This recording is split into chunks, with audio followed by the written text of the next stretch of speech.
So this is a really hard story for me to talk about. This happened when I was 15 years old. I just, it was midway through freshman year of high school, and I got introduced to this chick, from my friends. I had this little friend group, a couple of black kids.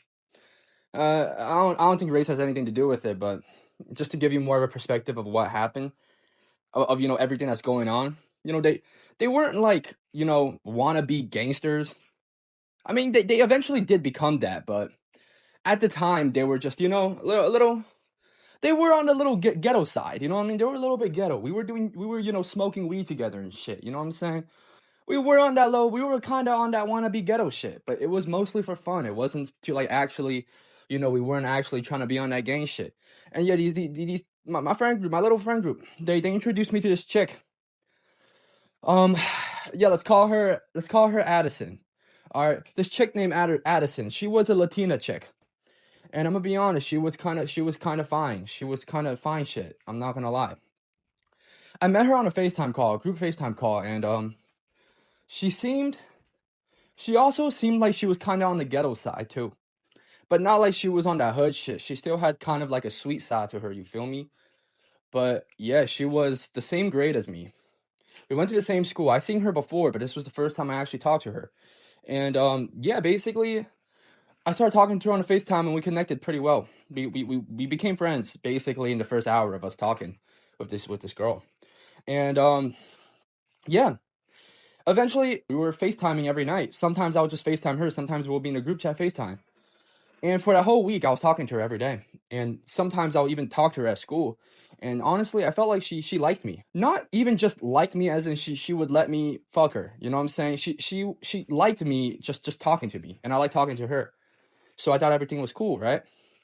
Then we started hanging out outside of school.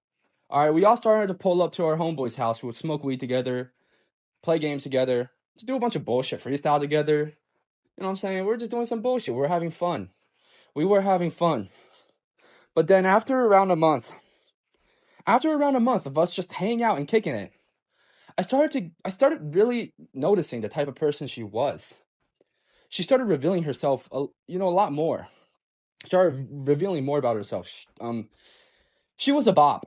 I always kind of had that vibe that she was a bop, like a full-on thought, but I didn't really think about it because back then, in high school, hookup culture was such a common thing that, you know, people just stopped putting that into consideration, seeing that as a problem, and how people with that kind of like hoe mentality would not cause problems in their life, would cause problems in their life. It was so common for girls to be bops, for girls to be thoughts, that people just didn't really see it as more than just, I guess, a personality trait, not something that could be potentially problematic for them in the future. And I kind of got led into that trap. And yeah, eventually she started getting freaky with us on some groupie type shit. She started getting freaky with us. She was getting more touchy with me and my two homies in the friend group. They were my homies, not anymore though. She started getting a little freaky. Started getting a little touchy, and then eventually she started asking my two friends who knew this one kid, and this one kid she had a crush on. She wanted to hook up with him back then, right? This one dude, and yeah, so I kind of witnessed, the two guys that I was hanging with.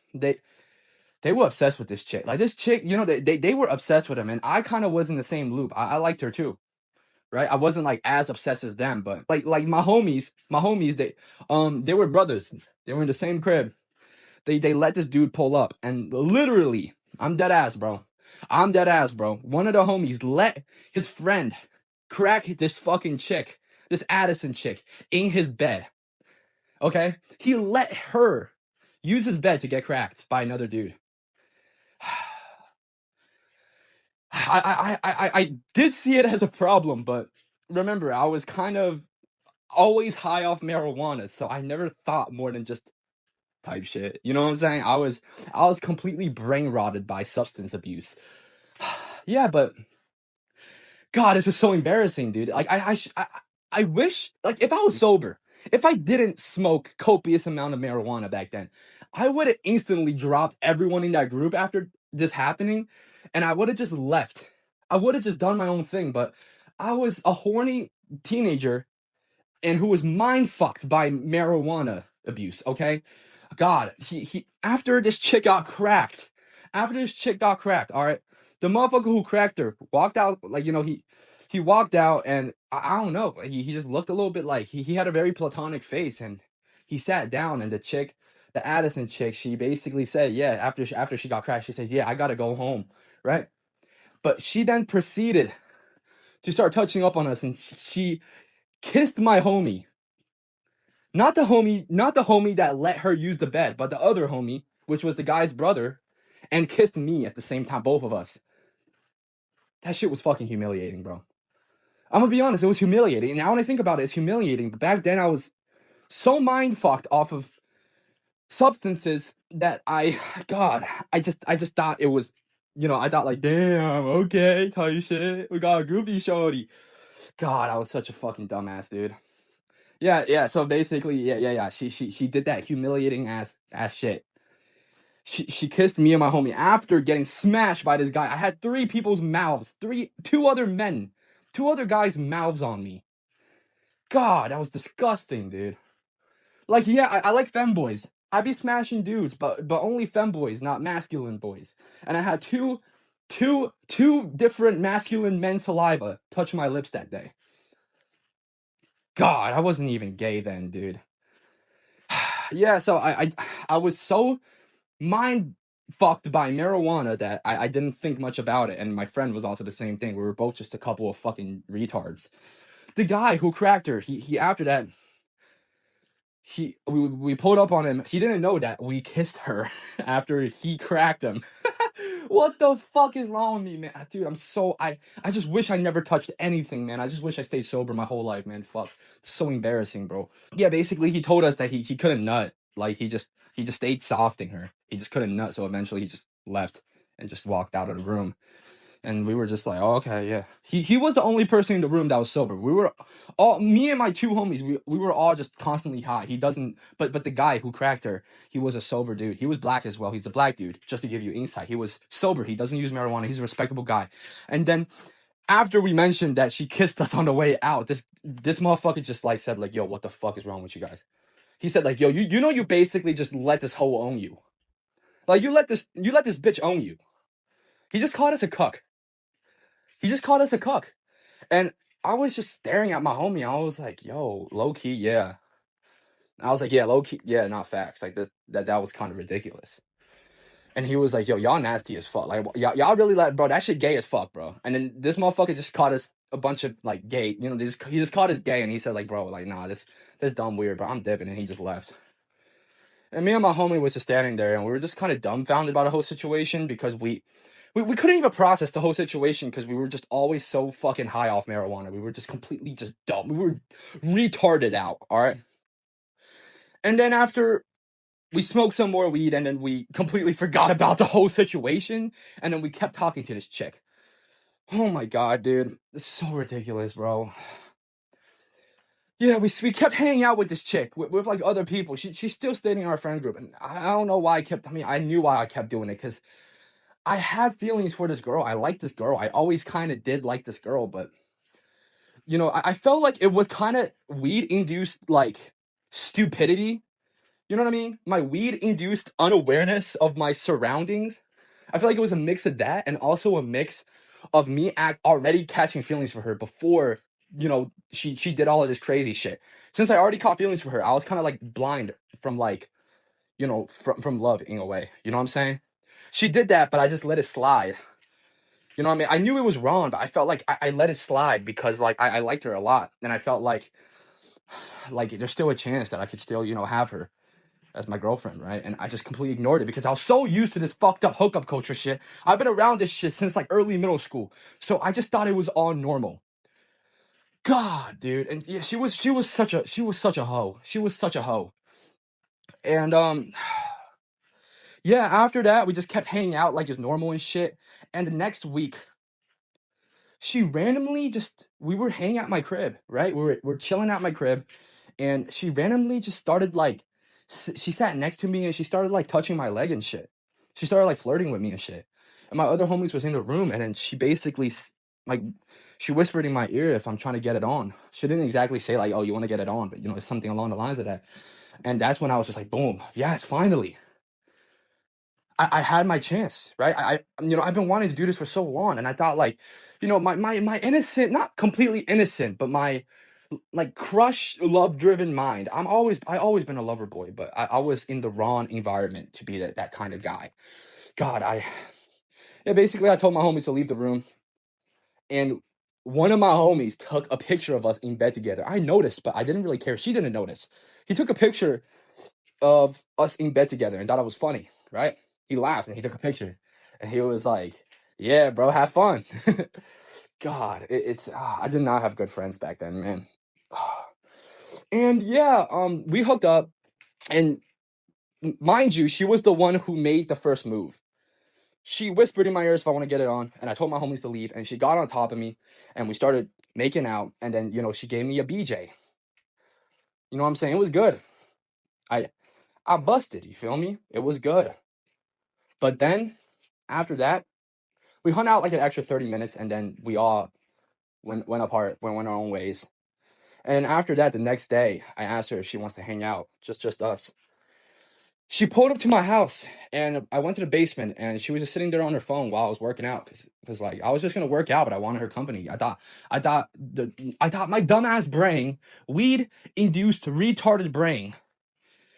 I just thought like, oh, since she let me hook up with her, then that means that she would want to be my girlfriend. That's what I thought, man. If she would give me, experience like that, it was my first time too. It wasn't my first kiss, but it was my first, sexual experience. And yeah, I thought she liked me in that way, but I completely forgot that she let so many other guys hit with no, you know what I mean? Just let so many other guys do her before me, and she did not have an emotional connection with them after. I should have just, I should have just sobered up, man.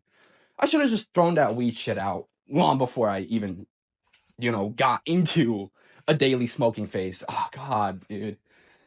I yeah, so she kind of just sat there while I was working out. I was trying to conversate with her, but she was acting mad platonic, acting mad dry, acting really cold.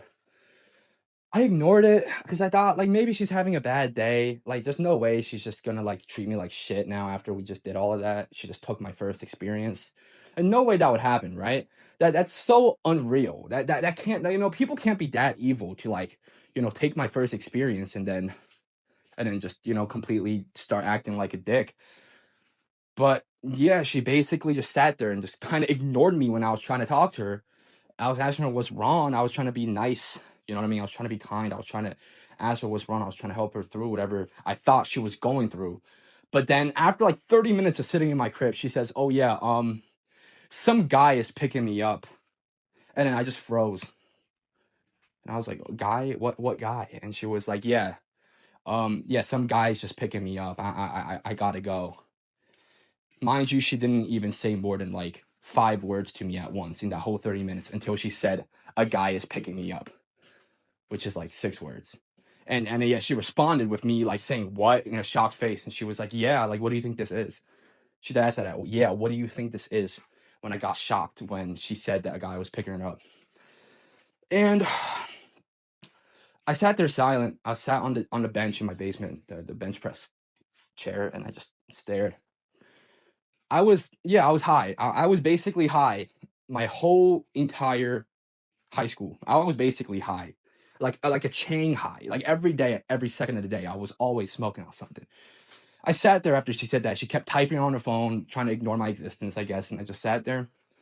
I took a hit of my weed pen because I started feeling something. I started feeling something like growing in my gut. Like it was an anger, but it was also despair and dread. It was just so many negative emotions. I took a long rip, and I just held it in, and I sat there trying to dissociate from what the fuck she just said. I thought that she, I really liked her. You know what I mean? I thought that we could get something started. I thought she wanted to get something started, but after she took basically not my virginity, but my first experience and made me fall more in love with her, she kind of just hit me with a, "Yeah, I'm kind of just gonna go get picked up and fucked by another guy." Yeah, I was cucked. I should have seen this coming. But I was blind from love and blind from weed-induced retardism. All right. Fuck, dude. Fuck. This is fucking that feeling I felt. It was I felt that feeling after, but that was the first time I ever felt dread. A dreadful feeling that made me just want to it just made me want to, I don't know, just become Sukuna in this verse. It's like that feeling that just makes me want to destroy everything inside of my gut. I took a hard rip of the pen and I just sat there and stared. I was so dissociated from extreme emotions I forgot she was there. It was like I went into suspended animation to try to suppress what the hell was going on because it was so overwhelming. I couldn't do anything but just sit there after smoking my car and just trying to hold on to the high that I have as much as possible to try to use that euphoric feeling as a substitute to cover the negative feelings that I was feeling in that moment. I sat there for 5 minutes. She would give me she would look up at me for a second and look back down on her phone. I don't know exactly how I was acting, but I think I was just sitting there, just completely motionless. After 5 minutes, I still was sitting there. I was completely just in suspended animation, just sitting there. And she got up. I didn't even look at her.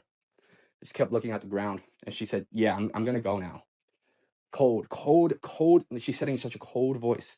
It was so cold, it made my whole body freeze. It's just like, I'm going to go now. And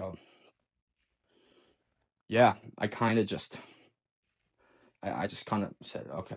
I said, okay, just in a very low pitch, just a very low volume voice. Okay. Okay. That's it. She left. She went out my house. I didn't even lead her out. She just left my house. And then I heard a car pull off. I sat there for another 10 minutes. I wasn't thinking like, I'm angry. Why would she do this to me? I wasn't thinking that. I was just hitting my car, trying my best to just get this feeling out of me. The day after that, I couldn't sleep that well. I was just completely traumatized by the whole experience, but I didn't know. I just didn't know what was going on. You know what I mean? I was just emotionally just retarded. And I just didn't know how to handle it besides from hitting my cart until I just dissociate. I ended up hitting her up 4 days later because I still liked her. You know what I mean? And she completely ignored all of my texts for the whole week after she just left me. It's talking about I'm going to get picked up by this other guy. And then I was already broken. I felt horrible that whole week. I was going outside. I was still having fun. I would smoke weed and I would still kind of have conversations. I would get out of my, dark mood here and there. I was slowly recovering. And then before I could even start my recovering process, I got a call from a random number when I was outside in a park on a bike with my friends. It was Addison. The voice was Addison, and she told me, there's a rumor at school, and there's this picture going around with you and me in your bed from that one day.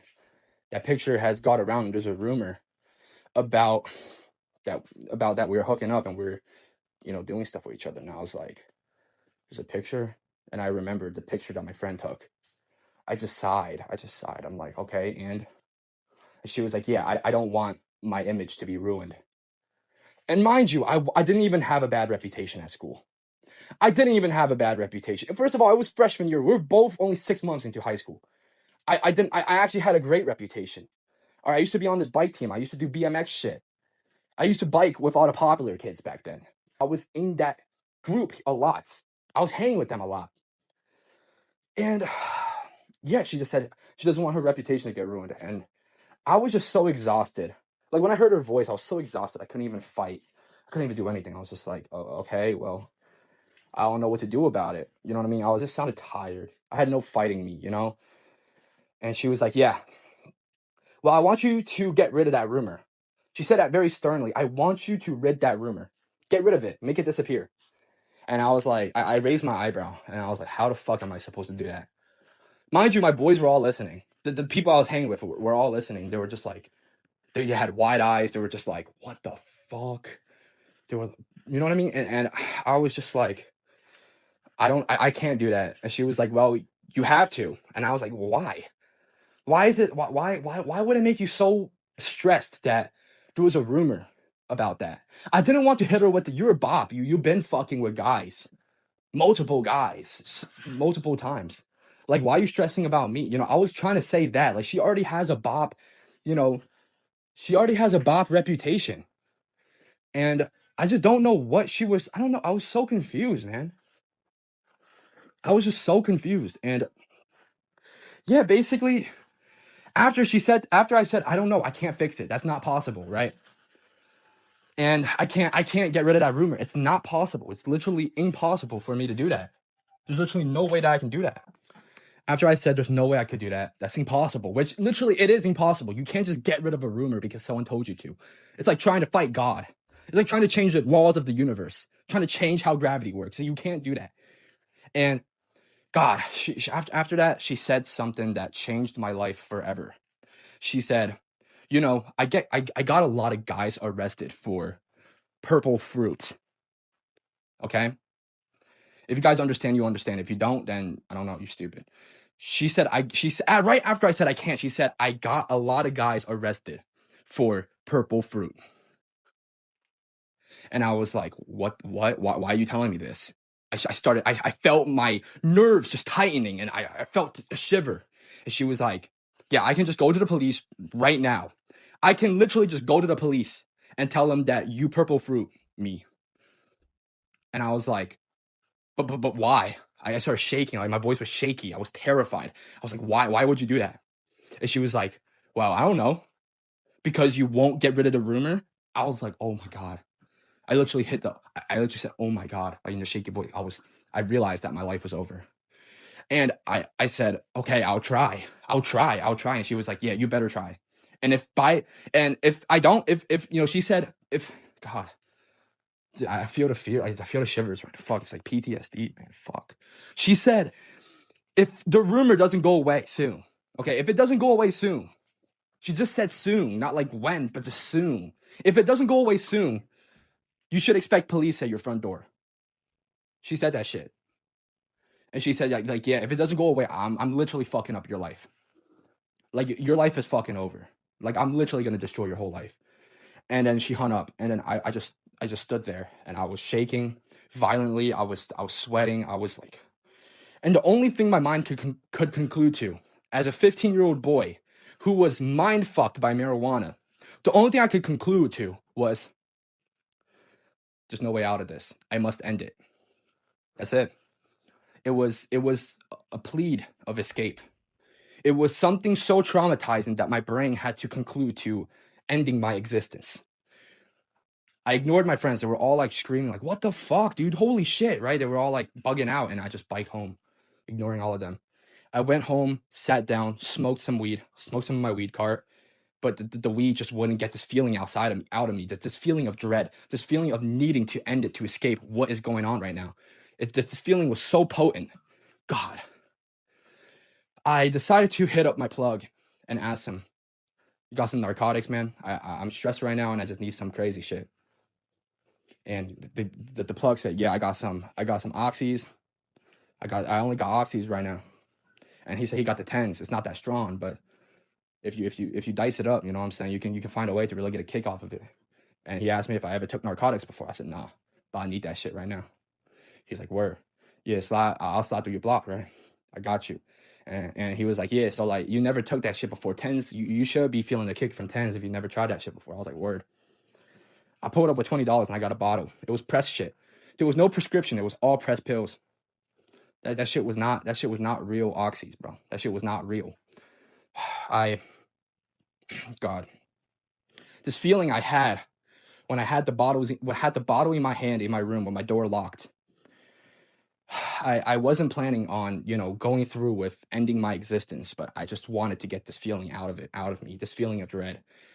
I crushed it up and I snorted a line because I heard it would give me a harder hit. And oh God, that feeling, it completely, when I snorted the line, 10 seconds later, boom, my head was back. I was leaning back and I felt, I can't get this feeling out of my head even now. Even after sobering up for a year, this feeling, it stuck with me, man. It was just pure euphoria. Nothing. My mind was so filled with euphoria that nothing in my life mattered. Nothing but this mattered. After the high started to wear off a little bit and I could start moving, I started walking around and laughing. And I was like, yeah, man, yeah, this shit good. Just talking to myself, like, this shit good. Like, getting hyped because I was completely forgot what was happening. And then, yeah, this kind of just went down a spiral. I would steal money from my mom. I would steal money from my friends. I would just, for the next week, I was popping 4 of these oxy pills every day. Every time my brain would sober up just enough for me to remember that my life was practically fucked because this girl was about to tell the cops that I purple fruit her. The second my brain remembered that, I'm like, oxy, pop me, pop. I need some right now. Right now. I would literally grab my bag in the middle of class and tell the teacher, I gotta go to the nurse, I got a headache, just to go into the bathroom and snort a line. Sometimes I'll crush a quarter pill. Sometimes I'll crush a half. Sometimes I'll take an entire one orally before school, so I could have at least like 4 hours of grace period before I start thinking again. But yeah, I didn't hang out with anyone that whole month. That whole month, I was just crushing pills, getting high every single time that I felt any kind of sobriety. I was smoking weed on top of it too. That whole month was a blur. It was just a whole trip of just narcotics. Just pure narcotic abuse. Yeah, so after a month, nothing happened. I seen the chick in school, but I'll just walk the other way and just low-key start fast walking to avoid her. And then I'll go into the bathroom and crush up a line on like a little, like, on this little hard part of my notebook in the toilet. And yeah. After a month, I realized that I think I'm fine. Like, nothing's happening. No one's talking about it either. And she never called me back. She actually blocked me, matter of fact. And yeah, I realized I think I'm fine. And I looked at my oxy bottle. It was this was my 5th bottle of the prescription. 5th quote unquote prescription. It was not no prescription, man. It was just straight pressed pills. Probably had fent in it. God, I just thought, like, maybe I should quit this shit, man.